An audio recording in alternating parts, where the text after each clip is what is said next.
क्या उनकी व्यूअरशिप बहुत ज्यादा है इसलिए? फिर वो माशाल्लाह पाकिस्तान के शाहरुख खान तो हैं। हाँ, रजब भट्ट और ईमान की भी बड़ी कंट्रोवर्सी चली, गलत कौन है इस? हम तो सिर्फ देख रहे हैं जो हमें देखने को मिल रहा है, सो उसके बेसिस पे आई डोंट थिंक सो मैं जज कर सकती। रजब भट्ट रिलैक्स रखें।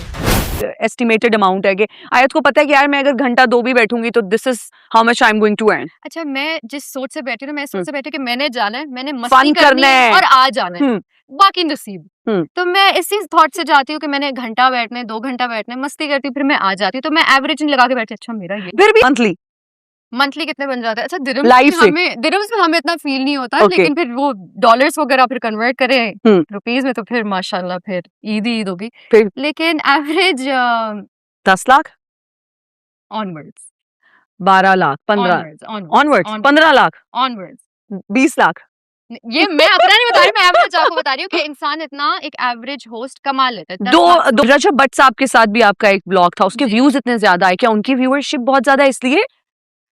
लाजमी सी बात है, फिर वो माशाल्लाह पाकिस्तान के शाहरुख खान तो हैं, वो हाँ, शहजादा है, ओके। शहजादा भाई तो है मेरा। तो जो रजब फैमिली है वो मुझे बहुत देखती है, बहुत सपोर्ट करती है। वो रजब फैमिली से मुराद पूरा जो उनका फैंडम है वो, और खास तौर पे जो उनके अपने घर वाले हैं, अम्मा अच्छा। अब्बा, गजल आपी, सलमान जो उनका कजन है, रजब भाई को तो बहुत तो प्यार। रजब भाई से कैसे दोस्ती हुई, कैसे आप लोग फ्रेंड्स बने? बहुत एक कोई फनी वाकया है, लाइफ पे ही हुई है। अब लाइफ पे कैसे हुई थी कि मैं तो उनसे पहले की लाइव करती हैं, तो हम रैंडम रिक्वेस्ट उठाते हैं। तो मैंने एक अकाउंट देखा, मेरे कहा यार अच्छी खासी व्यूअरशिप और पाकिस्तानी लड़का कोई लग रहा है, मैंने टक करके रिक्वेस्ट भेज दी। अच्छा। अब सामने आया, मैंने कहा अस्सलाम वालेकुम, क्या हाल है? वो 3 हैदर, डोगर और रजब भाई बैठे हुए थे।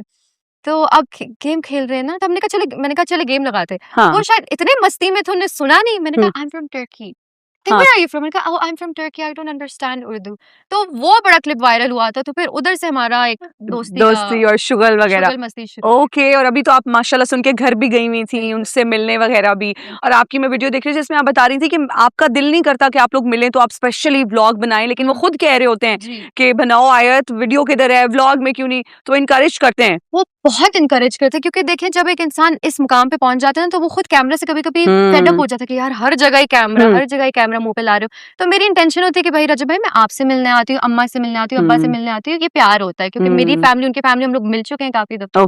लेकिन मैं बैठी होती बातें करी, तो मैंने कहा जी और सुना है, ये बताए, गॉसिप बताए, मस्ती बताए। तो कहते कैमरा का बातें क्यों करी, कैमरा का यार व्लॉग नहीं किया। कहते उठाओ कैमरा, करो व्लॉग। हमेशा उनके सामने मैं कच्ची भी पड़ जाती हूँ। तो यार रजब भाई आपकी एनर्जी वगैरह, कहते तो कच्ची ब्लॉगर आए, मुझे कच्ची ब्लॉगर। अच्छा आयत, यूट्यूब पे भी माशाल्लाह से जो लोग बहुत फ्रीक्वेंटली ब्लॉग्स बनाते हैं और बहुत अच्छा कंटेंट होता है, उन व्यूज एंड व्यूअरशिप के हिसाब से वो भी बड़े अच्छे पैसे कमाते हैं। How much do you earn from your YouTube? अच्छा, यूट्यूब का मेरा सबसे बड़ा ड्रॉबैक ये है कि मैं कंसिस्टेंट नहीं हूँ।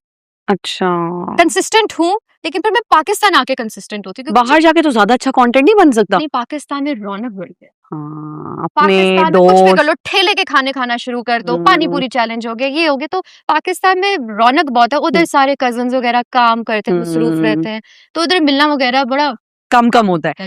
तो YouTube से कितने 1 मिलियन तक होती है एवरेज मंथली, जिस हिसाब से आप वीडियोस बनाते हो, या नहीं इससे थोड़ा कम? YouTube से ये नहीं। अच्छा, YouTube का मसला ये है कि YouTube से इतना इनकम, इतनी रेवेन्यू होती नहीं है जितनी लोगों को लगती है। हाँ, हमें तो लगता है कोई अरबों कमा रहे हैं। ना अरबों आप टिकटॉक से कमाएंगे। अच्छा, अगर आपने अमीर होना है तो आप टिकटॉक पे आ जाए, ज्वाइन कर ले। और टिकटॉक रजब भाई ने कहा था यार YouTube ज्वाइन कर। अच्छा, उन्होंने आपको नहीं किया, मैंने साल डेढ़ बाद किया, और मैंने उनको नहीं बोला था कि रजब भाई मैंने YouTube ज्वाइन किया है, ये कि मैंने कुछ नहीं बोला, मैंने खुद ज्वाइन किया। हफ्ता भी नहीं हुआ था, मेरा ख्याल है 4-5 दिन के अंदर लाख सब्सक्राइबर्स हो गए थे मेरे। तो दिस वाज विदाउट रजब भाई नोइंग। तो फिर जब वो दुबई आए थे, फिर वो घर आए थे, मिले, खाना शाना के, पहली दफा मैं उनसे मिली थी, तो उन्होंने कहा था तेरे लिए एक सरप्राइज है। मैंने कहा अच्छा। कहते 2 दिन बाद ब्लॉग अपलोड होगा तब देखना। मैंने कहा अच्छा। तो मैंने ब्लॉग देखा, उन्होंने मुझे शाउट आउट दिया, मैंने मैसेज मैंने आपको कसम से इसलिए घर नहीं बुलाया, भाई से मिलना इसलिए बुलाया था। कहते हैं मैंने वादा किया था साल पहले, वो वादा निभा रहा हूँ। ओके। अच्छा, रजब भट्ट और ईमान की भी बड़ी कंट्रोवर्सी चली, what do you think, who is गलत कौन है इस? देखिए, इस बात के ऊपर तो मैं बिल्कुल नहीं बोलूँगी क्योंकि घर का मसला होता है, हम्म चार दीवारी का मसला होता है। बट पर आपको नहीं लगता कि वो अब घर का रहा नहीं है? वो तो अब यूट्यूब्स एंड उन्होंने व्लॉग्स में इतना उछाल दिया है कि वो अब घर का मसला तो वो होता है ना जो किसी को पता ना हो, 4 लोगों के बीच में वो घर में सॉर्ट आउट हो जाए। लेकिन एक सोशल मीडिया पर्सन की यही बदकिस्मती होती है कि जो चीज़ें चार दीवार में रहनी चाहिए वो बाहर आ जाती हैं, ठीक है? क्यों ना आती हैं? खुद चाहते दिखाते हैं तो आती हैं ना। खुद नहीं दिखाते, इर्द-गिर्द अगर ट्रस्टवर्दी बंदा अब ना क्या हो बात तो करिए रजब के आप व्लॉग्स देखिए उसमें आई थिंक हम जब जब भी रजब का घर में व्लॉग होता तो ईमान होती थी। ईमान को क्या गिफ्ट मिला, ईमान कहाँ जा रही हैं, गाड़ी में लेके गए, तो वो खुद दिखाते हैं तो लोग इतना इंटरवीन करते हैं। हम जितना लोगों को दिखाएंगे अपनी पर्सनल लाइफ उतना लोग इंटरवीन करेंगे। लोगों को नहीं पता कि मेरे हस्बैंड, जब तक मैं दिखाऊंगी नहीं लोगों को नहीं पता चलेगा कि हस्बैंड कहाँ है, कौन है। कोई सीआईडी तो पीछे लगी नहीं हुई कि हमारी रिसर्च करके लोग बैठे हों। तो डोंट यू थिंक कि खुद पहले शुरू करते हैं फिर ये सब बैकलैश और ये सब कुछ देखिए, 2 होता है? चीज़ें होती हैं।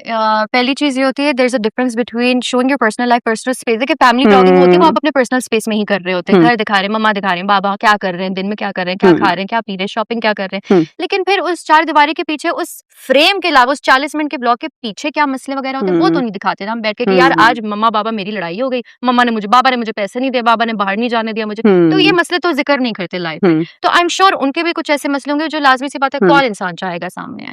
लेकिन अनफॉर्चुनेटली इधर उधर से आगे, लेकिन ये एक ऐसी पर्सनल इतनी सेंसिटिव टॉपिक है कि मैं नहीं समझती कि मेरा इधर कोई रोल है कि लेकिन आपकी इतनी अच्छी दोस्ती है, आपके घर भी आना जाना है, कभी डिस्कशन भी नहीं होती या पूछा भी नहीं जाता? आई डोंट थिंक सो कि मैं उस जगह पे हूँ कि मैं किसी से बहुत सेंसिटिव और बहुत ही कोई लेकिन आपको नहीं लगता कि अब ये सेंसिटिव नहीं रहा? अब तो ये नेशन का मसला बन गया जब उनके भाई आके पॉडकास्ट में बता रहे हैं कि रजब ने ये किया, रजब अपने व्लॉग्स में लोगों को बता रहे हैं कि मैंने ये किया, तो don't you think it's not personal and sense लेने की खातिर और ऐसा नहीं है, व्यूज वगैरह लेने की खातिर कौन अपने घर के मसले सामने लेकर आता है। ऐसा कुछ नहीं है, बस इर्द गिर्द ये होता है कि इंसान अब सोशल मीडिया पे मैं अगर आई हूँ मुझे नहीं पता